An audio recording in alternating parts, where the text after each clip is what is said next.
Genesis 26. Now there was a famine in the land besides the former famine that had occurred in the days of Abraham. And Isaac went to Gerar, to King Abimelech of the Philistines. The Lord appeared to Isaac and said, Do not go down to Egypt. Settle in the land that I shall show you. Reside in this land as an alien, and I will be with you, and will bless you. For to you and to your descendants I will give all these lands, and I will fulfill the oath that I swore to your father Abraham. I will make your offspring as numerous as the stars of heaven, and will give to your offspring all these lands, and all the nations of the earth shall gain blessing for themselves through your offspring, because Abraham obeyed my voice and kept my charge, my commandments, my statutes, and my laws. So Isaac settled in Gerar. When the men of the place asked him about his wife, he said, She is my sister. For he was afraid to say, My wife, thinking, Or else the men of the place might kill me for the sake of Rebekah, because she is attractive in appearance. When Isaac had been there a long time, King Abimelech of the Philistines looked out of a window and saw him fondling his wife Rebekah. So Abimelech called for Isaac and said, So she is your wife. Why then did you say she is my sister? Isaac said to him, Because I thought I might die because of her. Abimelech said, What is this you have done to us? One of the people might easily have lain with your wife, and you would have brought guilt upon us.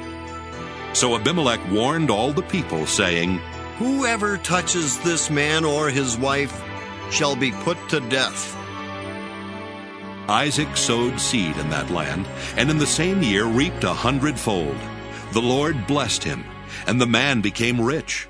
He prospered more and more until he became very wealthy. He had possessions of flocks and herds, and a great household, so that the Philistines envied him.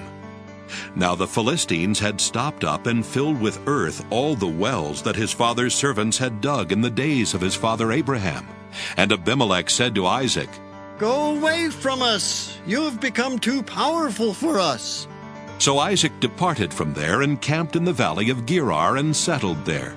Isaac dug again the wells of water that had been dug in the days of his father Abraham. For the Philistines had stopped them up after the death of Abraham, and he gave them the names that his father had given them.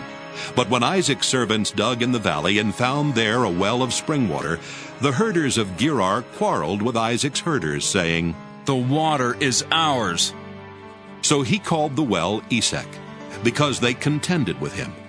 Then they dug another well, and they quarreled over that one also. So he called it Sitnah. He moved from there and dug another well, and they did not quarrel over it. So he called it Rehoboth, saying, Now the Lord has made room for us, and we shall be fruitful in the land. From there he went up to Beersheba, and that very night the Lord appeared to him and said, I am the God of your father Abraham.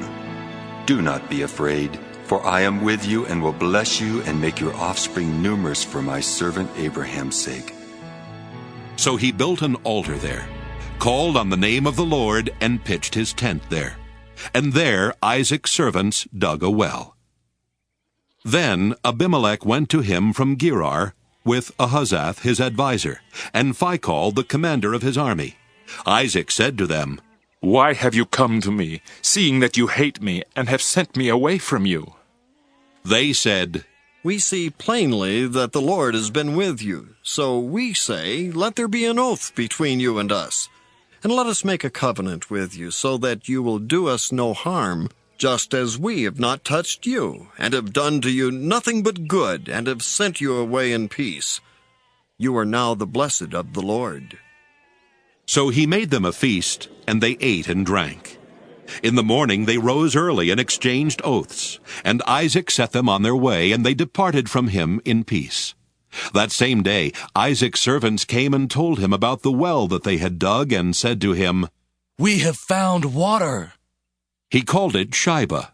Therefore the name of the city is Beersheba to this day. When Esau was 40 years old, he married Judith, daughter of Beeri the Hittite, and Basemath, daughter of Elon the Hittite. And they made life bitter for Isaac and Rebekah.